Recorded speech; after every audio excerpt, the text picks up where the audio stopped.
அக்ரிகல்ச்சர்ன்றது ஒரு அ இடத்துக்கு ரொம்ப முக்கியம். ஒரு நிலப்பரப்புக்கு. ஏன்னா, நீங்க இந்த மரம் அப்படின்றது தான் இங்க இருக்கிறதுலே ஃப்ரீக்வென்சில பெர்ஃபெக்ட் பேலன்ஸ். ஸோ இந்த மரம், பிளான்ட்ஸ் இது எல்லாமே இருக்கிற வரைக்கும் தான் நாம இங்க ஒரு சமநிலையில இருக்க முடியும். அக்ரிகல்ச்சர் ஃபீல்டுல பார்த்தீங்கன்னா, எங்கேயுமே இல்லாத அளவுக்கு நம்மளால அ ஒரு எலக்ட்ரோ மேக்னெட்டிக் ஃபீல்ட உருவாக்க முடியும். எப்படி உருவாக்கணும் அப்படிங்கிறத சொல்றேன். இன்னொன்னு இந்த ஒரு சொசைட்டிக்கு அது கிடைக்க வேண்டிய போஷாக்கு, அந்த நியூட்ரியன்ட்ஸ் கரெக்ட்டா கிடைச்சிட்டாவே, அவங்க கெமிக்கலா பேலன்ஸ் ஆயிடுவாங்க. நல்ல எண்ணம் இருக்கும்.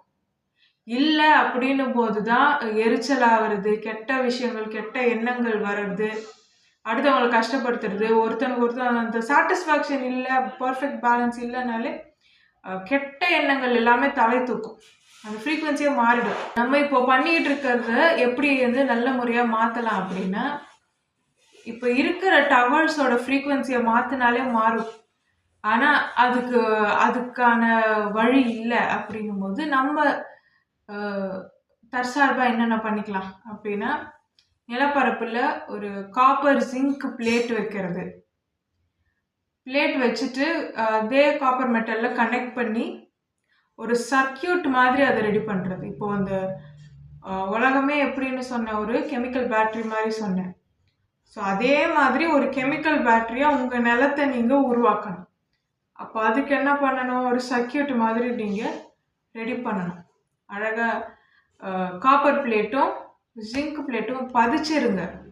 மண்ணை தோண்டி பதிச்சுட்டு கனெக்ட் பண்ணிட்டு அங்க போர்டு மாதிரி மரத்துல அங்கங்க நட்டுருங்க. நட்டுட்டு அதை கட்டிடுங்க. கட்டிட்டு வாட்டர் ரெகுலேட் பண்ணுங்க. நடுவில் அது கனெக்ட் ஆகிற இடத்துல மட்டும் அப்படி வச்சுட்டு வாட்டரை அந்த இடத்துல ஃபில் பண்ணிட்டு சால்ட் போட்டுருங்க.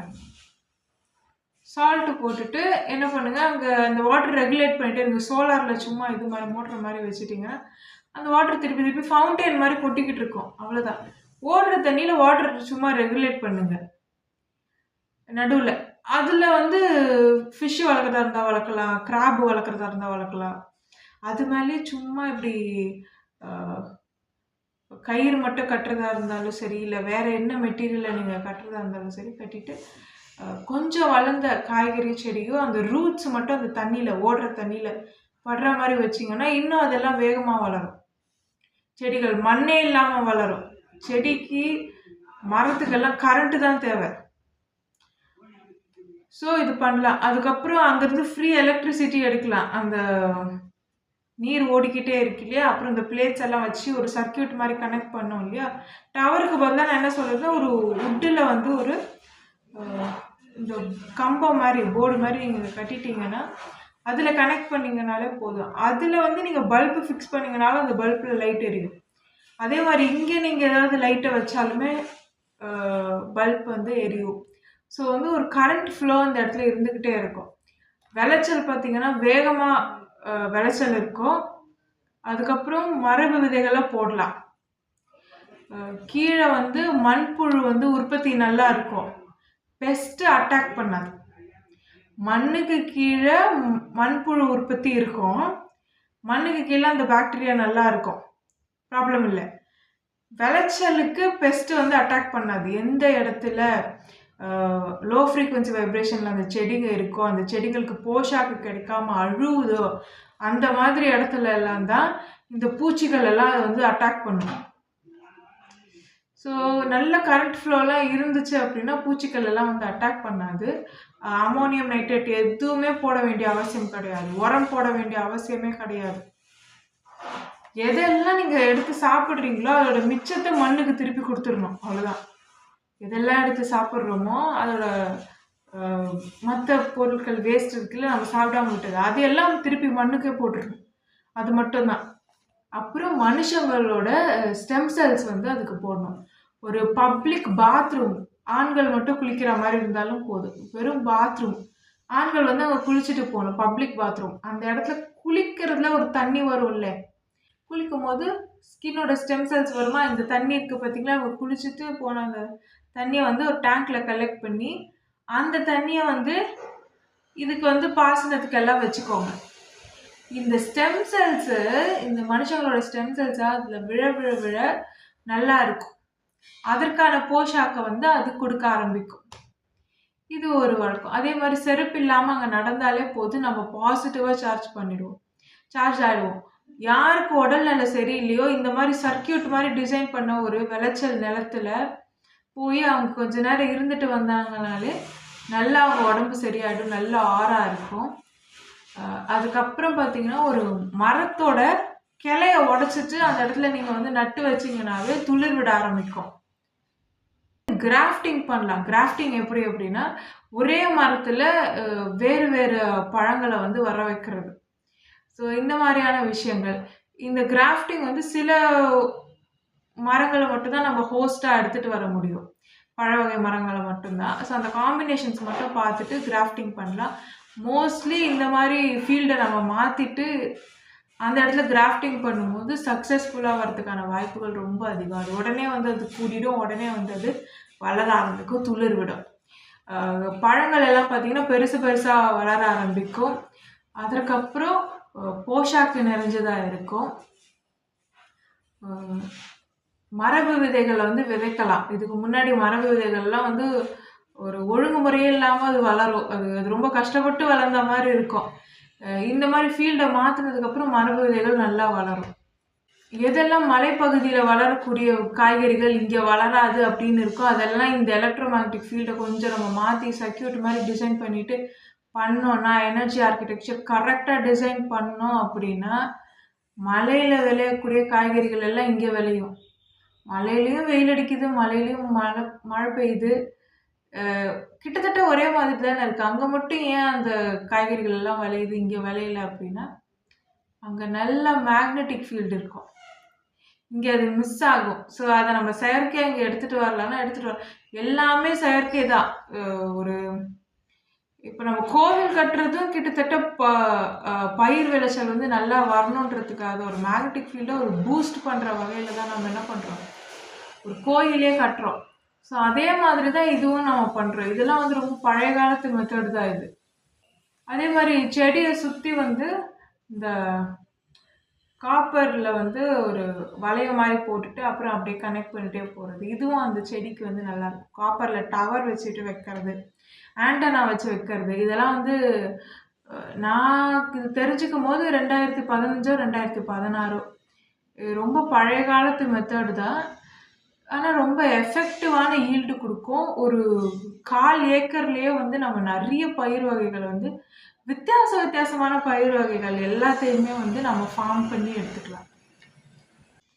அதே மாதிரி இந்த நீர் பாய்ச்சும் போது என்ன பண்ணணும்னா இந்த நீரை வந்து அந்த செடியோட வேர்க்கால்கள் இருக்கு இல்லையா, அந்த இடத்துல வந்து கரெக்டாக அதுக்கு வந்து கெனல் மாதிரி போட்டு அங்கே அந்த நீர் ஓட்டம் எப்போவுமே இருக்கிற மாதிரி பார்க்கணும்.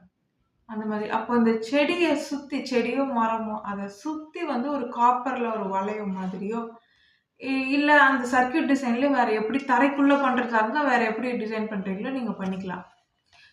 மரங்கள் எனக்கு நடுவில் என்னோட விளைச்சல் நிலத்தில் இருக்குன்னா மரங்களே போஸ்ட் கம்பம் மாதிரி அந்த டவர் மாதிரி யூஸ் பண்ணிக்கலாம். கனெக்ட் பண்ணும்போது மரத்தில் கனெக்ட் பண்ணிடணும், அவ்வளோதான்.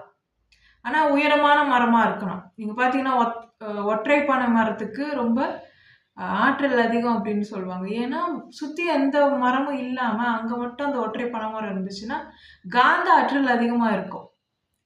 அப்போ அதுலேருந்து எடுக்கக்கூடிய அந்த பால், அதுலேருந்து எடுக்கக்கூடிய எல்லா ப்ராடக்ட்ஸுமே வந்து ரொம்ப எஃபெக்டிவாக இருக்கும். இதுக்கு காரணம் இந்த ஃபீல்டு, அந்த மரம் எந்த மாதிரியான ஃபீல்டுலேருந்து வளருது அப்படின்றத பொறுத்து.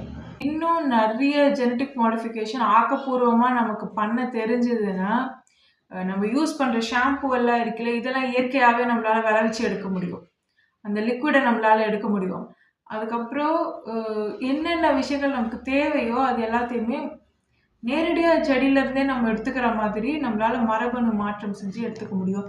அதே மாதிரி உடம்புக்கு ஒவ்வாமை கொடுக்குற விஷயங்களை எலிமினேட் பண்ணிவிட்டு நம்ம உடம்புக்கு சத்து கொடுக்குற மாதிரியான மரபணு மாற்றம் செஞ்சு நல்ல விதைகளை நம்ம விதைச்சிட்டோம் அப்படின்னா இன்னும் சத்து, நியூட்ரியன்ஸ் அதிகமாக இருக்கக்கூடிய பயிர் வகைகள் நமக்கு கிடைக்கும். அதை சாப்பிட்டோம்னாலே நம்ம ரொம்ப நல்லா சமநிலையில் இருக்கும், நல்ல எலக்ட்ரோ மேக்னட்டிக் ஃபீல்டோட இருக்கும்.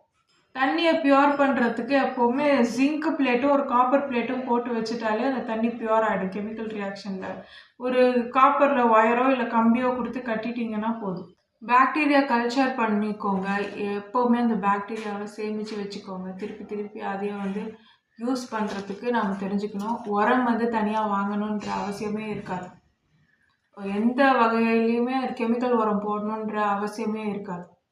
ரொட்டேஷன் கிராப்ஸ் பண்ண வேண்டிய மாதிரியான சூழ்நிலை வரும். ஸோ இந்த பயிர் வகைகள் வளர்த்தோன்னா மண்ணில் இந்த சத்து எக்ஸ்ட்ராவாக போயிடும், இதோட விஷயம் கழிவுகள் எல்லாம் மக்கும் போது அப்படின்னு இருக்குமா. அப்போ அந்த விஷயத்த நியூட்ரியன்ஸாக எடுத்து வளரக்கூடிய அடுத்த பயிர் வகையை அங்கே விளைவிக்கிற மாதிரி இருக்கும். ஸோ பயிர் சுழற்சி மட்டும் பார்த்துக்கிட்டே இருந்தால் போதும். எக்ஸ்ட்ராவாக உங்களுக்கு கெமிக்கல் ஃபர்டிலைசர்ஸ் போடணுன்ற அவசியமே இருக்காது. அப்புறம் நீங்கள் என்ன பண்ணாலும் சரி, உங்கள் வீட்டில் இருக்க குழந்தைகளோ இல்லை 10 வயதில் இருக்கக்கூடியவங்களோ யாருமே ஏதாவது ஒரு பொருள் செய்கிறாங்க, கண்டுபிடிக்கிறாங்க. ஒரு இசைக்கருவி செய்கிறாங்க, ஒரு மரத்தில் ஏதோ ஒரு பொருள் செய்கிறாங்க, இல்லை ஒரு டெக்கு கேஜெட் கண்டுபிடிக்கிறாங்க, ஏதோ ஒரு விஷயம். இல்லை நீங்கள் விவசாயம் சார்ந்த பொருள் வச்சுருக்கீங்க, எதுவாக இருந்தாலுமே ஒரு ட்ரேட் ஃபேர் மாதிரி நடத்துங்க. சும்மா சந்தை மாதிரி தான், நம்ம ஊர் சந்தை மாதிரி இப்போ நடத்துகிறீங்க அப்படின்னா அழகாக அதுக்குள்ளே போகும்போது அதுக்குன்னு ஒரு டோக்கன்ஸ் கொடுத்துருங்க. டோக்கன்ஸ் மாதிரி இப்போது நான் 5 கிலோ ஒரு பொருள் வச்சுருக்கேன் அப்படின்னா அது என் கமாடிட்டி. இப்போ இதை நான் எவ்வளோக்கு விற்க போகிறேன்றது முக்கியம். இப்போ நான் இதை 50 ரூபாய்க்கு விற்க போகிறேன், அப்போ எனக்கு 5 டோக்கன் கொடுங்க அப்படின்னு சொல்லி வாங்கிட்டு நான் உள்ளே போகிறேன். இப்போது இதை நான் 50 ரூபாய்க்கு விற்றுருவேன்னா, ஆனால் எப்போ வாங்குவாங்க, யார் வாங்குவாங்கன்னு எனக்கு தெரியாது இந்த கமாடிட்டியை. சரி, நான் வச்சுக்கிறேன். ஆனால் அதுக்குள்ளே எனக்கு பிடிச்ச வேற ஒரு விஷயம் இருக்கும்ல, அந்த விஷயத்த நான் வாங்கணும்னா அப்போ எனக்கு என்ன வேணும்? இந்த காசு வேணும். அப்போது இந்த 5 டோக்கன் நான் வச்சுருக்கேன், அதுக்குள்ளே இது விற்கிறதுக்குள்ளே எனக்கு வேறு ஏதாவது பொருள் இஷ்டம் இருந்துச்சுன்னா அதை நான் என்ன பண்ணுவேன்? வாங்கிப்பேன். வாங்கிட்டு இதை விற்றுருவேன். இது அப்புறம் பொழுது போகிறதுக்குள்ளே இதை விற்றுட்டு வெளியில் வரும்போது என்ன பண்ணுவேன்? அதே வாங்கின 5 டோக்கனை நான் திருப்பி அவங்கக்கிட்ட கொடுத்துருவேன். இப்போது நான் விற்ற பொருளுக்கு இணையான விலை கொண்ட ஒரு கமாடிட்டி என் கையில் இருக்குது. சரிங்களா? சும்மா ஒரு டோக்கன் மாதிரி, ஏதோ ஒரு டோக்கன். ஸோ இதை ப்ராக்டிஸ் பண்ணுங்க. இது ரொம்ப ஒரு சின்ன விஷயமா இருக்கும், ஆனால் ஒரு டீசென்ட்ரலைஸ்டு சிஸ்டம், எக்கானமி வைஸும் சரி, பவர் வைஸும் சரி, ஃபியூவல் வைஸும் சரி, எல்லாத்துக்குமே ஒரு ஸ்டார்டிங் பாயிண்ட்டு இதுவாக தான் இருக்கும். இதை நீங்கள் புரிஞ்சுக்கிட்டீங்க அப்படின்னா, இதை ஒரு சின்ன விஷயமா ப்ராக்டிஸ் பண்ண ஆரம்பிச்சிங்கன்னா ரொம்ப பெரிய சேஞ்ச் அந்த சொசைட்டியில் வந்துடும். இதுதான் என்னால் சொல்ல முடியும். டீசென்ட்ரலைஸ்டு சிஸ்டம் அப்படிங்கிறத யார் கொண்டு வரணும்னு நினைக்கிறாங்களோ அதை யாருமே அலோவ் பண்ணவே மாட்டாங்க. அப்படி ஒரு விஷயத்த நீங்கள் எடுத்துகிட்டு வரீங்க, நீங்கள் பேசுகிறீங்க அப்படின்னாலே உங்களை பேச விட மாட்டாங்க. நம்ம வீட்டு குழந்தைங்களுக்கு பாக்கெட் மணி எல்லாம் கொடுக்காதீங்க. அவங்களே ஏதாவது ஒரு விஷயத்த பண்ணி ஒரு 10 வயதை எட்டிட்டாலே அவங்களே ஏதாவது ஒரு விஷயத்த செஞ்சு கற்றுக்கிட்டு அதை செஞ்சு அதை எடுத்துகிட்டு போய் அவங்க சந்தைப்படுத்தி அதில் அவங்க பொருள் ஈட்டணும். அவங்களுக்கு பிடிச்சதை அவங்க வாங்கிக்கலாம். உனக்கு என்ன தெரியுமோ அதை செஞ்சு உனக்கு பிடிச்சதா தேவையானதை நீ வாங்கிக்கோ இப்படின்றத சொல்லி கொடுங்க. இதை செய்ய ஆரம்பிச்சிட்டாங்கன்னா அடுத்த தலைமுறைக்கு கான்ஃபிடென்ஸ் வரும். அந்த கான்ஃபிடென்ஸ் இருக்குது, ஆக்கப்பூர்வமாக இருக்குது அப்படின்னாலே கெட்ட எண்ணங்கள் எதுவுமே வராது. இன்னொன்று, டேலண்ட்டை தன்னால் வந்துடும். அவங்க கற்றுப்பாங்க, எதுவாக இருந்தாலும் சீக்கிரம் கற்றுக்கலாம் அப்படின்ற எண்ணம் வரும். அதுக்கப்புறம் காசு சேர்த்து வைக்கணும், பணம் சேர்த்து வைக்கணும்னு மெட்டீரியலிஸ்டிக்காக போக மாட்டாங்க. ஏன்னா இன்னைக்கு ஏதாவது இழந்துட்டா கூட என்ன பண்ணலாம், நாளைக்கு சம்பாதிச்சிக்கலாம் அப்படின்ற ஒரு கான்ஃபிடென்ஸ் வரும். எவ்வளோதான் டேலண்ட் இருந்தாலும் கான்ஃபிடென்ஸ் இல்லைன்னா ஒன்றுமே இல்லை. டேலண்ட்டே இல்லைனாலும் கான்ஃபிடென்ஸ் இருந்துச்சு அப்படின்னா எல்லாத்தையும் கற்றுக்கிட்டு பொழைச்சிக்கலாம். இந்த ஸ்கூல் அப்படிங்கிறதெல்லாம் இந்த கான்ஃபிடென்ஸை தான் சொல்லிக் கொடுக்கணும், சொல்லிக் கொடுக்கறது இல்லை. ஸ்கூல் அப்படிங்கிறது தாழ்வு மனப்பான்மையை தான் குழந்தைங்களுக்கு சொல்லிக் கொடுக்குது. உன்னால் இவ்வளோதான் முடியும், நீ சிஸ்டமில் வேலை பார்க்குறதுக்கு தான் படிக்கிற, வேலை பார்க்குறதுக்கு ஒரு 7 வாரம் படித்தா போதும், அந்த வேலையை எப்படி செய்கிறதுன்னு கற்றுக்கிட்டா போதும். அதுக்கு இத்தனை வருஷம் நம்ம படிக்க வேண்டிய அவசியமே கிடையாது. ஸோ இவ்வளோ வருஷங்கள் நம்ம வேஸ்ட் பண்ணியிருக்கோன்னா அது ஏதாவது ஒரு சந்தர்ப்பத்தில் அத்தனை விஷயத்த நாம் விலையாக கொடுத்துருக்கோம் இந்த இடத்துல. அப்போ கடைசி நேரத்துல அத நம்ம ஆக்கப்பூர்வமா மாத்தணும். மாத்தாம போட்டோம் அப்படின்னு விட்டுட்டோம்னா, மொத்தமும் போயிடும். ட்ரேட் ஃபேர்ன்னு ஒரு ஐடியா சொன்னேன்ல, அதுல ஒரு டோக்கன் குடுப்பாங்கல்ல, இந்த டோக்கன் தான் எல்லாமே அப்படின்னு சொல்லுவேன். அத வந்து பழக்கப்படுத்துங்க. அப்பதான் அந்த டோக்கனுக்கு உண்மையான வேல்யூ என்ன அப்படின்றது அடுத்த தலைமுறைக்கு தெரியும். அப்போ இந்த இடத்துல வேல்யூவான விஷயங்கள் என்ன? மதிப்புக்குரிய விஷயங்கள் வேற என்ன அப்படின்றது புரிய வரும். ஸோ உழைப்பு தான் எல்லாமே. அந்த உழைப்பு, அவங்களுடைய திறமை, அது அவங்க செலவிட்ட நேரம், இதெல்லாம் தான் முக்கியம். Self Reliance life. நானும் 2016ல செல்ஃப் ரிலையன்ஸ் லைஃப், அபண்டன்ஸ் எல்லாமே அபரிமிதமா இருக்கு அப்படின்னு பேசின ஆள் தான். ஆனா நம்ம தற்சார்பு வாழ்க்கைன்னு அப்படியே போனோம்னா அப்படியே தான் இருக்கும். இந்த டெக்னாலஜியை விட்டுருவோம் கிடையாது. இந்த டெக்னாலஜியோட நம்மளால இயற்கையோடு சேர்ந்து செழிப்பா வாழ முடியும். எல்லாமே சயின்ஸ் தான். நம்ம கிட்ட இருந்தது மறைச்சிட்டாங்க அப்படின்னு சொல்லலாம். அவ்வளவுதான். எல்லாமே சயின்ஸ் தான். அனார்ச்சிசம் ஃபாலோ பண்ணுங்கன்னு நான் சொல்லலை, ரெபல் பண்ணுங்கன்னு சொல்லலை. ஆனா உண்மையை புரிஞ்சுக்கோங்க. இதான் ரியாலிட்டின்னு புரிஞ்சுக்கோங்க. நீங்க போராட்டம் பண்ணாலும், யாரை எதிர்த்து நீதி கேட்டாலும், என்ன பண்ணாலும் நீங்க தெரிஞ்சுக்க வேண்டிய ஒரே விஷயம், யாரை எதிர்த்து போராட்டம் பண்றீங்க, எதை எதிர்த்து போராட்டம் பண்றீங்க, எதுக்காக போராட்டம் பண்றீங்க, யாருக்கிட்ட இருந்து அந்த போராட்டத்துக்கு நீதி கிடைக்கும்னு நீங்க நினைக்கிறீங்க, அதை கொடுக்கக்கூடிய ஆளுங்க யாரு, அந்த ஆளுங்களுக்கு முதல்ல இதை பத்தின விழிப்புணர்வு இருக்குதா, அவங்க எந்த மாதிரியான மனநிலையோட இருப்பாங்க அப்படின்றதெல்லாம் புரிஞ்சுக்கோங்க. அப்போ உங்களுக்கு தெரியும் இதெல்லாம் வேஸ்ட் அப்படின்னு. ஸோ செயல்முறைப்படுத்திட்டு நீங்க பாட்டுக்கு போயிட்டே இருக்க வேண்டியதுதான். யாரையும் நம்பிட்டு இப்படியெல்லாம் நம்ம புரட்சி பண்ணி பெருசா மாற்றம் கொண்டு வரோம் கிடையவே கிடையாது. நம்மளோட மனசுல ஏற்படுத்தக்கூடிய அந்த மாற்றங்கள் இருக்கு பார்த்தீங்களா, மனுஷங்களோட மனசுல, ஒவ்வொருத்தவங்களோட மனசுலையும் கண்ணோட்டத்திலையும் அந்த புரிதல்லையும் ஏற்படக்கூடிய மாற்றம் தான் ரொம்ப பெரிய அளவுல பிரதிபலிக்கும், அடுத்தடுத்த தலைமுறைகளுக்கு கடத்தப்படும். நீங்க என்னன்னா, இதுக்கு கொஞ்சம் கூட சம்பந்தமே இல்லாத மனுஷங்க, இதை விட்டுட்டு போன மனுஷங்க, வேறு ஒரு வாழ்வியல் முறையை பிராக்டிஸ் பண்ணக்கூடிய ஒரு மனுஷங்க கிட்ட போயிட்டு நீங்க இதுக்கு சம்பந்தமே இல்லை, அவங்களால இதோட பொருத்தி கூட பார்க்க முடியாது, அப்படிப்பட்ட மனநிலை கொண்ட மனுஷங்க கிட்ட போய் இந்த மாதிரி எனக்கு பிரச்சனை இருக்குன்னு நீங்க சொன்னீங்கன்னா, உங்க பிரச்சனையை அவங்க மதிக்கவே மாட்டாங்க. அவங்களுக்கு புரியாது, அவ்வளவுதான். ஸோ மாற்றம் நம்ம கிட்ட தான் இருக்கு. நம்மளால எதை முடியும்னு நம்ம பார்க்கணும். நம்ம கிட்ட எதோட கண்ட்ரோல் இருக்குன்னு பார்க்கணும். நம்ம கிட்ட கண்ட்ரோல் இல்லாத விஷயங்களை நினைச்சு நாம வந்து புலம்புறதை விட, கஷ்டப்படுறதை விட, எது வரைக்கும் நம்ம கிட்ட கண்ட்ரோல் இருக்கோ அதை வச்சு நம்ம ஆக்கப்பூர்வமான சில விஷயங்களை செஞ்சாலே போதும். விமென் சேஃப்டி ரொம்ப முக்கியம். அதே மாதிரி ஃபேமிலி ஸ்ட்ரக்சர் ரொம்ப முக்கியம். நீங்கள் ரொம்ப பெரிய அளவில் ஒரு ஃபேமிலியாக இருந்து நீங்கள் எதை வந்து செஞ்சாலுமே சக்ஸஸ்ஃபுல்லாக வரலாம். உங்களை யாரும் பயமுறுத்த முடியாது, உங்களை யாரும் கஷ்டப்படுத்த முடியாது. புரியுதுங்களா? ஒருத்தருக்கு ஒருத்தர் எல்லாருமே உதவியாக இருந்தீங்க, அன்பாக இருந்தீங்கன்னா உங்களை யாருமே கஷ்டப்படுத்த முடியாது. ஆனால் நான் தெளிவாக ஸ்ட்ரைட்டாக சொல்கிறேன், எல்லார் ஃபேமிலியுமே யாரோ ஒரு சாமியாரோ இல்லை சூனியக்காரங்கிட்டயோ மாட்டிருக்கிறீங்க. ஒவ்வொரு ஃபேமிலிக்குள்ளேயும் அவன் மூட்டி விட்டுக்கிட்டே இருப்பான். ஒருத்தருக்கு ஒருத்தர் மனம் விட்டு பேசுறதே இல்லை. ஒருத்தரை பற்றி ஒருத்தர்கிட்ட தப்பாக சொல்கிறான், வாய் கூசாம போய் பேசுவானுங்க. இதெல்லாம் தெரிஞ்சும் வேடிக்கை பார்க்குற ஆளுங்களும் இருக்காங்க. நீங்க பேசி நீங்க பலமா இருங்க. இந்த நரி வேலை பார்க்குறவங்கள விட்டுட்டு ஃபேமிலியா நீங்க எல்லாரும் ஒற்றுமையா சேர்ந்து பலமா இருக்கிறதுக்கு ட்ரை பண்ணுங்க. அப்படி இருந்தால் தான் வாழ முடியும். நீங்க இப்படி பலவீனமா ஆயிட்டீங்கன்னா அடுத்த தலைமுறை ரொம்ப வீக்கா போயிடும். அந்த மரபு ரொம்ப வீக்கா போகும். ஃபேமிலியா இருந்து நீங்க எதை வேணாலும் சக்ஸஸ் பண்ணலாம். நீங்க புதுசா அந்த ஃபீல்டில் எங்கள் ஃபேமிலியில் யாருக்குமே அறிவே இல்லை. இந்த கடைசி தலைமுறையில் இந்த பசங்க தான் ஏதோ இந்த புது ஃபீல்டுலலாம் போகலான்னு சொல்லுதுங்க. அப்படின்ற நிலைமை வந்தாலுமே நீங்கள் ஃபேமிலியாக ஒத்துமையாக இருந்தீங்கன்னா நீங்கள் சக்ஸஸ் பண்ணிடலாம். புது ஃபீல்டில் கால் எடுத்து வச்சு நீங்கள் சக்ஸஸ் பண்ணலாம். ஸோ உங்களுக்கு எப்படி யோசிக்கணும் அப்படின்றத முதல்ல கற்றுக்கோங்க. ஏதோ ஒரு டெக்னாலஜி, ஏதோ ஒரு லாஜிக்கு ஏதோ ஒரு இப்படிதான் வேலை செய்யுது அப்படின்ற ஒரு ஐடியா. இந்த ஐடியாக்கும் இந்த இயற்கையில இப்படியே ஒரு மாடியூல் இருக்கும். அதே மாதிரி உன் உடம்புக்குள்ள ஒரு மாடியூல் இருக்கும். அதே மாதிரி ஒரு மாடியூல் உன் உடம்புக்குள்ள இயங்கும். ஏதாவது ஒரு பார்ட் அப்படி இயங்கும். அதை கனெக்ட் பண்ணி பார்த்துரு. அவ்வளவுதான். பெரிய சயின்டிஸ்ட்ல இருந்து எல்லாருமே நீங்க பாத்தீங்கன்னா இப்படிதான் யோசிப்பாங்க.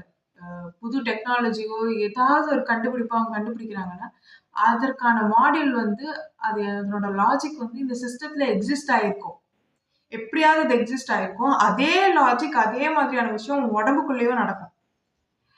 ஸோ இதனோட பொருத்தி பார்த்து அதை வந்து சக்சஸ் பண்ணுவாங்க. அதே மாதிரி எந்த வீட்டில் எந்த ஃபேமிலியில் ஒரு 3-4 தலைமுறை இருக்கோ அந்த இடத்துல வந்து ஸ்ட்ரெஸ்ஸு இது அது நோய் எதுவுமே இருக்காது. உனக்கு இந்த ஜென்ரேஷன் கிட்ட இதற்கான பதில் கிடைக்கலன்னா அதுக்கு முன்னாடி ஜென்ரேஷன் கிட்ட போய் கேளு, அதுக்கான பதில் கிடைக்கும். அதுக்கும் தெரியலன்னா நீ என்ன பண்ணு, உன் ஜென்ரேஷன்ல கேளு. அதுவும் தெரியலன்னா உனக்கு அடுத்த ஜென்ரேஷன் இருக்கும் பாரு குழந்தை மாதிரி, அதுகிட்ட போய் கேளு, பதில் கிடைக்கும். நீ எப்படி கேட்டாலுமே உனக்கான பதில் கிடைக்கும். அண்ட் இன்னொரு விஷயம், இப்போ ஒரு ஜெனட்டிக் அப்டேட் நல்லா கொடுத்துட்டாங்க அப்படின்னா கடைசி ஜெனட்டிக் அப்டேட் இந்த சைக்கிளில் நாம் எடுத்திருக்கோம் அப்படின்னா எல்லாரோட உடம்புமே டவர் மாதிரி வேலை செய்யும். அப்போது நல்லா ஆக்டிவேட் ஆகிருக்கு எல்லாருக்குமே குண்டலினி அப்படின்னும் போது டவர் மாதிரி வேலை செய்யுது அப்படின்னும் போது நம்ம என்ன விஷயத்தில் ஃபோக்கஸ் பண்ணுறோமோ, என்ன விஷயத்துக்கு வந்து நம்ம ரொம்ப தீவிரமாக யோசிக்கிறோமோ அதுக்கான தரவுகளை நாம் என்ன பண்ணுவோம், கிரகிச்சிப்போம். அதுக்கான தரவுகள் டேட்டா எல்லாமே இதே இடத்துல தான் இருக்கும். ஸோ எதுவாக இருந்தாலும் நாம் வந்து கேட்கணும், கேட்டாலே போதும். என்ன கொஞ்சம் தீட்டா மோடில் இருக்கணும். இப்போ தீட்டா மோட்னா என்ன, நம்ம தூங்குறோம்ல, தூங்குற மோட் தான் தீட்டா. தூங்குறதுக்கு முன்னாடி ஒரு ஒரு நோட்டில் வந்து எழுதிடுங்க, எனக்கு இது திடீர்னு இந்த ஐடியா தோணுது அப்படின்னு ஐடியாவை எழுதிட்டு அது சரியோ தப்போ அதை பற்றி யோசிச்சுட்டு அப்புறம் அப்படியே தூங்கிடுங்க. அதுக்கப்புறம் அதை பற்றியே யோசிச்சுட்டே இருக்கணும்னு இல்லை, ஒரு பாட்டு கேட்கலாம், சந்தோஷமாக இருக்கலாம், அப்புறம் தூங்கிடுங்க. ஆனால் எழுந்ததுக்கப்புறம் ஒரு கொஞ்ச நேரம் கழித்து உங்களுக்கு அதே விஷயத்துக்கான பதில் கிடைக்கும். தீட்டா மோடில் தான் இருந்திருப்பீங்க. ஸோ தீட்டா மோடில் இருக்கும்போது நீங்கள் இன்ஆக்டிவாக இருப்பீங்கன்றது கிடையாது. உங்கள் கான்ஷியஸ்னஸ் வேற ஒரு நிலையில் இருக்கும். அது நீங்கள் திருப்பி இங்கே வந்த உடனே உங்களோட இந்த உடலுக்கான கான்ஷியஸ்னஸ் லிமிட்டடாக இருக்கிறதுனால உங்களால் அது டோட்டலாக ஆக்சஸ் பண்ண முடியல அந்த நினைவுகளை. அவ்வளோதானே தவிர மோஸ்ட்லி உங்களுக்கு தீட்டா மோடில் எல்லாத்துக்குமே ஆன்சர் கிடைக்கும். அதனால் அது எப்போவுமே பழக்கமாக வச்சுக்கோங்க. அப்புறம் நோட்டில் எழுதுங்க. ஏதாவது ஒரு தாட்டு திடீர்னு நமக்கு வந்து இந்த ஐடியா கிடைக்குதுன்னா பக்கத்தில் ஒரு நோட்டு வச்சுக்கிட்டு அந்த நோட்டில் வந்து எழுதிக்கிட்டே இருங்க, இந்த ஐடியா கிடைச்சிருக்கு, இல்லை இந்த மாதிரி திடீர்னு தோணுது அப்படின்னா அந்த மாதிரி எழுதுங்க. சரியா? ஸோ அதே மாதிரி சந்தோஷமாக இருக்கணும். எப்போவுமே ஹாப்பியாக இருக்கும்போது தான் நம்ம என்ன பண்ணுவோம், ப்ரொடக்டிவாக இருக்கும், நிறைய ஐடியாஸ் நமக்கு கிடைக்கும், நல்ல எண்ணங்கள் இருக்கும். அப்போ தான் வந்து தீட்டா மோடுக்கு போகிறதுக்கும் ஒரு ஏதுவான சூழ்நிலையாக இருக்கும். ரொம்ப அப்படியே ஸ்ட்ரெஸ்டாக இருக்கக்கூடாது. அப்புறம் எட்டர்னலாக வாழறது, இதை பற்றி நான் எல்லா இடத்துலையும் சொல்லிகிட்டே தான் இருக்கேன். எட்டர்னலாக வாழறது என்னென்னா, இப்போ நம்ம பூத உடலில் வந்து எலக்ட்ரோமேக்னெட்டிக் ஃபீல்டு குறைஞ்சிருச்சு அப்படின்னா தான் நம்ம இறந்து போயிடுறோம். இப்போ இந்த பூத உடலில் எலக்ட்ரோமேக்னெட்டிக் ஃபீல்டு இருந்துச்சுன்னா நாம் என்ன பண்ணலாம், ரொம்ப நாள் இந்த உடம்பை நாம் பாக்டீரியா ஃப்ரீயாக துர்நாற்றம் இல்லாத ஒரு நல்ல உடம்பாக நாம் வச்சுக்க முடியும். இது பாசிபிளானு கேட்டால் பாசிபிள். இதெல்லாம் எந்த பிரச்சனையும் இல்லை. சரி, இந்த உடம்பால் தாங்குகிற அளவுக்கு அந்த பேட்டரி ஓடுற அளவுக்கு அது ஓடி முடிஞ்சிருச்சு. இப்போ என்ன பண்ணுறது அப்படின்னா, ஒரு அழகாக ஒரு பாடு செஞ்சு அதில் வந்து வாட்டர் ரெகுலேட் பண்ணுற மாதிரி வச்சுட்டு அதுக்குள்ளே இந்த உடலை வச்சுட்டு இந்த உடல்ல இருந்து ஒரு சிப்பு கனெக்ட் பண்ணிவிட்டு இன்னொரு உடலை நாம் உருவாக்கி அதுக்குள்ளே சிப் இன்சர்ட் பண்ணோன்னா என்ன ஆகும், இந்த உடல் அப்படியே தான் இருக்கும். ஆனால் இந்த மூளை என்ன ஆகும், அதோட கனெக்ட் ஆகிருக்கும். அந்த உடலோட மூளையில் வந்து ஒரு சிப் வைக்கிறோம், ஒரு சிலிக்கான் சிப் வைக்கிறோன்னு வைங்க, பிளட் வெயின்ஸில் கனெக்ட் பண்ணி அது மூளையில் செட் ஆகிற மாதிரி வச்சுட்டோன்னா அது வந்து சிக்னல்ஸ் கொடுக்கும். அப்போது அந்த உடலில் வந்து நீங்கள் ஃபீல் பண்ண ஆரம்பிக்கலாம். நியூரலி கனெக்ட் ஆகிருக்கும். அந்த உடலில் வந்து நீங்கள் என்ன பண்ணலாம், என்ன தொடுறீங்களோ அதை ஃபீல் பண்ணலாம். ஆனால் அந்த உடலில் வந்து அட்டாச்மெண்ட்ஸ் வைக்கிறதா இருந்தாலும் எக்ஸ்ட்ராவாக நீங்கள் வந்து எலக்ட்ரோமேக்னெட்டிக் பல்ஸ் கொடுக்குற மாதிரியான அட்டாச்மெண்ட்ஸ் வச்சுட்டு அந்த உடலையும் நீங்கள் வந்து அடுத்தடுத்த லெவலுக்கு எடுத்துகிட்டு போகலாம். இதெல்லாம் இருக்குது. சரிங்களா? இப்போ ஃபீல்டு கரெக்ட்டா இருக்கிற வரைக்கும் இந்த கனெக்ஷன் இருக்கும். இப்போ புரியுது இல்லையா? நம்ம இந்த உடல்ல இருந்து அந்த உடல்ல வந்து என்ன கடத்துறோம்? கான்ஷியஸ்னஸ் கடத்துறோம். இங்க இருந்துட்டு அங்க வந்து ஆக்சஸ் பண்ண முடியும். அந்த உடல்ல நீங்க வாழற மாரி தான் இருக்கும். ஆனா அந்த உடல் என்னது இல்ல. உங்களோடது இல்ல. உங்களோட உடல் இங்க இருக்கு. இப்போ இதே மாரி தான் இந்த ரியாலிட்டிக்குள்ள நாம இருக்கோம். இங்க கண்ண மூடி செத்துட்டோம்னா, வேற ஒரு இடத்துல நாம கண் தொறப்போம். அப்படியும் இருக்கு. இங்கேயே எவால்வ் ஆனவங்களும் இருக்காங்க. ஸோ ஒவ்வொரு ஒவ்வொரு ரியாலிட்டியா அன்ஃபோல்ட் பண்ணுவோம். கொஞ்சம் கொஞ்சமா நம்ம புரிஞ்சுக்கலாம். சரிங்களா? ஒரேடியா எல்லாருக்குமே பொதுவா எலக்ட்ரோ மேக்னெட்டிக் ஃபீல்ட மாத்திர முடியுமா? அப்படின்னா மாத்த முடியாது. ஏன்னா ஒவ்வொருத்தங்க ஒவ்வொரு மாரி இருப்பாங்க. ஸோ மனுஷங்க ஒவ்வொருத்தங்களுக்கும் நம்ம தனித்தனியா தான் மாத்த முடியும். அப்போ ஒரு சில மனுஷங்களுக்கு இதே இடம் சொர்க்கமா இருக்கும். ஒரு சில மனுஷங்களுக்கு இதே இடம் நரகமா இருக்கும். ஸோ அது உங்கள பொறுத்தது. இல்லையா? உங்களோட பக்குவத்த பொறுத்தது. உங்களோட கெமிக்கல்ஸ பொறுத்தது. நம்மளால இது ஃபுல்லாவே எலக்ட்ரோ மேக்னெட்டிக் ஃபீல்டு இந்த இடத்த மாத்த முடியுமா? அப்படின்னா மாத்தலாம். ரொம்ப ஒளி பொருந்தியதா மாத்திட்டோம்னா, நம்மளே ஜொலிக்க ஆரம்பிப்போம்.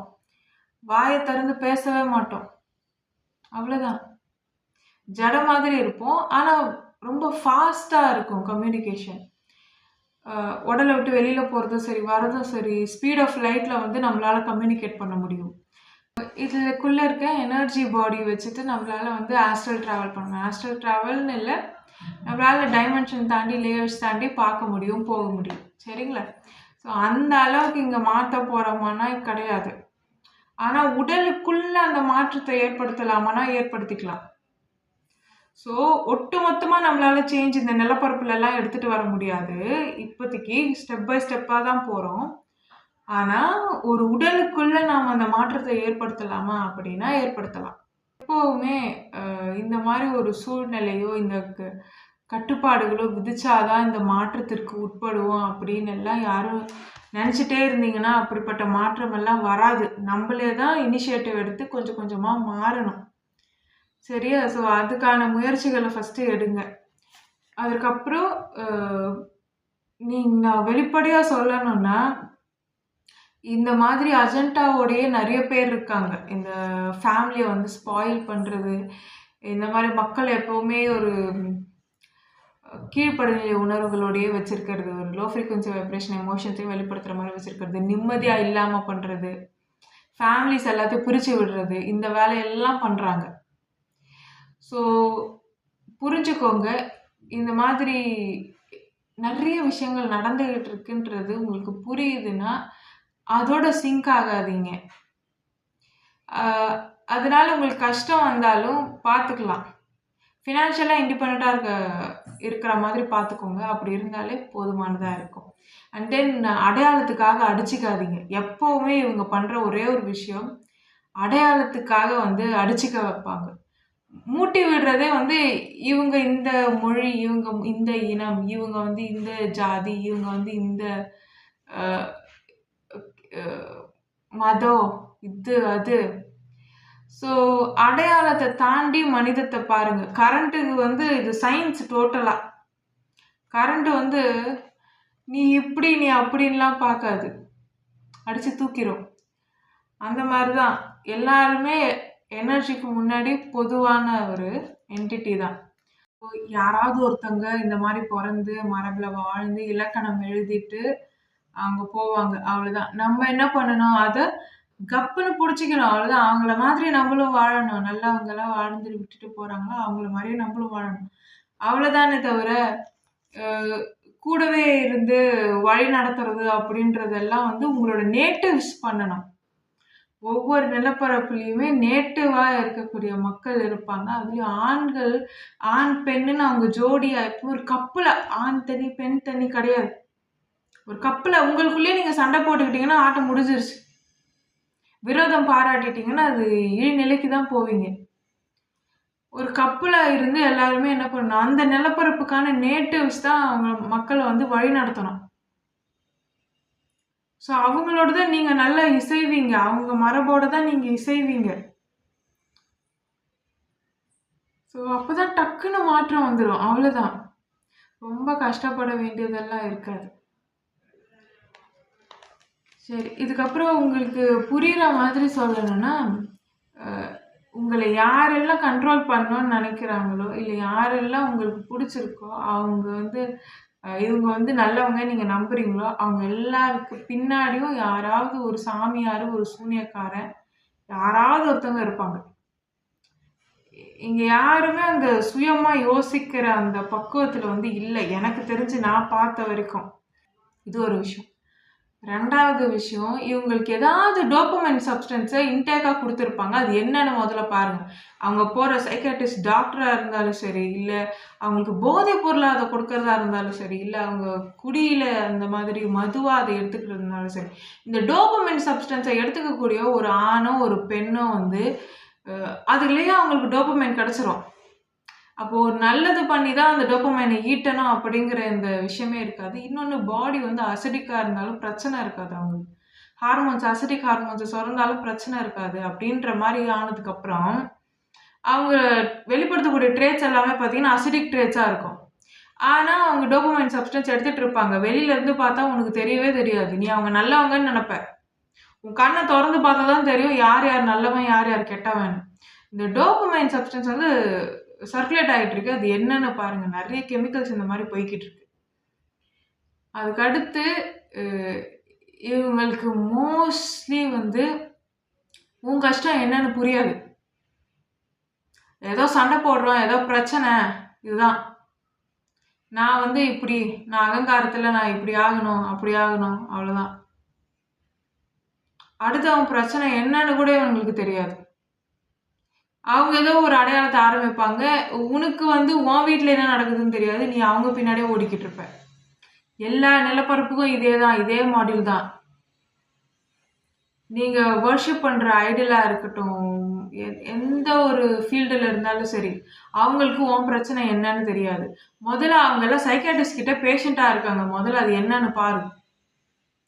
மெமரி எரேசிங்லாம் நான் பண்ணிக்கிட்டு இருக்கேன்ட்டு இருக்காங்க. இவங்க என்னடான்னா போதைப் பொருள் எடுத்துக்கிட்டு இருக்காங்க. அப்போ உன் வாழ்க்கையில அப்படி என்ன கஷ்டம் இருக்கு? அப்ப யார் உன்ன கஷ்டப்படுத்துனது? அப்ப என்ன மாரி ஒரு லைஃப் ஸ்டைல் அவங்க வாழ்ந்துட்டு இருக்காங்க? அப்ப என்ன மாதிரியான மனநிலையில அவங்க இருப்பாங்க? என்ன மாரியான ஒரு வாழ்வியல் முறைய அவங்க வாழறாங்க? என்ன கடத்திக்கிட்டு இருக்காங்க? இன்னொரு முக்கியமான விஷயம், விமென் வந்து இன்னொரு விமெனோட லைஃப்ப வந்து ஸ்பாயில் பண்ணிட்டு, வேடிக்கை பார்த்து சந்தோஷப்படுற மாதிரியான சிச்சுவேஷன் இப்போ இருக்கு. Women have to support another women கிடையாது. இன்னொரு பெண்ணோட வாழ்க்கைய சீரழிக்கிறத நான் பார்த்து நான் ரசிப்பேன் அப்படின்ற மாதிரியான ஒரு மனநிலைய கொண்டு இருக்காங்க. அவங்க அத மரபுல கடத்துறாங்க. என்ன மனநிலைன்னு எனக்கு சுத்தமா புரியல. நான் என்ன சொல்றதுன்னும் எனக்கு தெரியல. நல்லவங்களா இருங்க. ஆனா அதுக்குன்னு ஏமாளியா இருக்க வேண்டாம். கொஞ்சம் பொழச்சுக்கிற அளவுக்கு இருங்க. அதுக்குன்னு எல்லாரையும் ஏமாத்திட்டு, ரொம்ப கெட்டது பண்ணிட்டே அப்படியே இருக்காதீங்க. அப்படி இருந்தாலும் சரியா இருக்காது. இந்த ரொம்ப கவலைப்பட்டுட்டு, வருத்தமா இருந்து, அதுக்கப்புறம் வந்து ரொம்ப ஒரு கையாலாகாத்தனமா ஃபீல் பண்ணி, பொலம்பி, தன்னோட வெறுப்ப வெளியிடக்கூடிய மனுஷங்களும் ஆபத்தானவங்க தான். சமநிலையில இல்லாதவங்க. ரொம்ப சந்தோஷமா, ஹேப்பியா, ஓவர் கான்ஃபிடென்ட்டா இருப்பாங்க. அவங்கள பார்த்து எல்லா மக்களும் ஈர்ப்பு கொண்டு போவாங்கல்ல, அவங்களுமே சமநிலையில இல்லாதவங்க தான். ஏன்னா, அவங்களுக்கு டோபமைன் ஹையா இருக்கும். உன்னோட பிரச்சனை என்னன்னு அவங்களுக்கு புரியாது. அவங்க வேற உலகத்துல வாழ்ந்துட்டு இருப்பாங்க. நீ வேற உலகத்துல வாழ்வ. ஸோ, உன் வாழ்க்கை உன் கையில. உனக்கு என்னென்ன நாலேட்ஜ் வேணுமோ, என்னென்ன தெரிஞ்சுக்கணுமோ, மாற்றத்துக்கு நம்ம என்னென்ன நம்ம தற்சார்பா செல்ஃப் ரிலையன்ஸ் லைஃப் வாழறதுக்கு என்னென்ன பண்ண முடியுமோ, அது எல்லாமே என்னால முடிஞ்ச வரைக்கும் சொல்லியிருக்கேன். இந்த மாதிரி டவர் வச்சு நீங்க வந்து வறண்டு போன பாலைவனம் மாதிரி வறண்டு போயிருக்கிற அ நிலப்பரப்ப கூட நீங்க வந்து விவசாயம் பண்ணலாம்.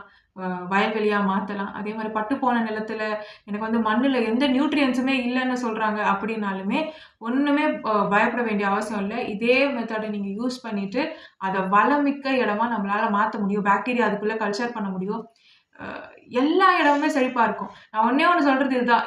எதுவுமே வேண்டான்னு சொல்லிட்டு காட்டுக்கு போற அந்த பழக்கத்த வச்சுக்காதீங்க. இருக்கிற இடத்த நம்மளால காடா மாத்த முடியும். டெக்னாலஜிய யூஸ் பண்ணி. எனக்கு நல்லா ஞாபகம் இருக்கு. 2016, 15 இருக்கும். அப்போ நான் படிச்சேன். எகிப்து நாகரிகத்தில அவங்களோட கட்டமைப்பு இந்த மாதிரி இருக்கும்னு சொல்லியிருந்தாங்க. அதுக்கப்புறம் வந்து அங்க இருந்து ஏவி விடப்பட்ட சாபங்கள் அப்படின்னு சொல்லி ஒரு லிஸ்ட் போட்டிருந்தாங்க. ஸோ இதெல்லாம் மெட்டஃபாரிக்கலா சொல்றது. ஸோ அந்த லிஸ்ட் பார்த்தீங்கன்னா, எது எல்லாம் எலக்ட்ரோமேக்னெட்டிக் ஃபீல்டு குறைஞ்சதுனால வந்ததோ, அது எல்லாத்தையுமே அதுல லிஸ்ட் போட்டிருப்பாங்க. இந்த பெஸ்ட்டு, இந்த பூச்சி தாக்குதல் இது எல்லாமே வந்து இந்த எலக்ட்ரோமேக்னெட்டிக் ஃபீல்டு குறையிறதுனால வந்த விளைவுகள் தான். ஸோ நம்ம வயல்வெளியில இந்த ஃபீல்ட வந்து கொஞ்சம் அதிகப்படுத்திட்டோம் அப்படின்னு சொன்னா, பெஸ்ட் தாக்குதல் இருக்காது. அதே மாரி அந்த வயல்வெளியில நம்ம ஃபேமிலியா சேர்ந்து சும்மா ஃபார்மிங் பண்றோம்னா, வெறும் ரைஸ் மட்டும் கேஷ் கிராப்ஸ் மட்டும் விவசாயம் பண்ற மாதிரி இருக்காது. இதுல வந்து நீங்க அப்படியே மாத்திக்கலாம். நெறைய எக்ஸ்பெரிமென்ட் பண்ணலாம். ஒரு ஒரு 1/2 ஏக்கர்லயே வந்து வேற வேற மாதிரியான பயிர் வகைகள நம்ம வைக்கலாம். டவர்ஸ் அமைக்கலாம். அதே மாரி ஸ்டெப்ஸ் வைக்கலாம். நெறைய நெறைய மாடியூல் இருக்கு இதுல. ஸோ இதெல்லாம் ஒண்ணு ஒண்ணா எக்ஸ்பெரிமென்ட் பண்ணுங்க. அதுல வந்து நீங்க ஃபேமிலியா இருக்கும்போது, வேலை செய்யும்போது அந்த ஃபேமிலிக்கு நல்ல ஆரா கிடைச்ச மாதிரி இருக்கும். இது ஒரு விஷயம். நோயே வராது. மனுஷங்களுக்கு நோய் வராது. பிளட் பியூரா இருக்கும். ஆல்கலைனா இருப்பீங்க. ஆனா, இதுலயே நீங்க அப்படியே இருந்துட்டீங்கன்னா, ரொம்ப வெகுளியா மாறிடுவீங்க. அதுதான் ஒரு டிஸ்அட்வான்டேஜ். ரொம்ப வெகுளியா போயிடுவீங்க. ஸோ அதனால தான் சொல்றேன், இந்த இடத்த விட்டு நீங்க அப்படியே போயிடாதீங்க. கொஞ்சம் ஃபார்மிங்கும் பண்ணுங்க, எல்லாமே பண்ணுங்க. இந்த மனுஷங்க கூடயே இருங்க. அப்பப்போ கெட்டது இருக்குன்னு தெரிஞ்சுக்கணும்ல நம்ம. ரொம்ப சந்தோஷமா, ரொம்ப சேஃபான ஒரு பிளேஸ்ல நாம இருந்துட்டாலுமே நம்மளோட மூளை செயல்திறன் குறையும்.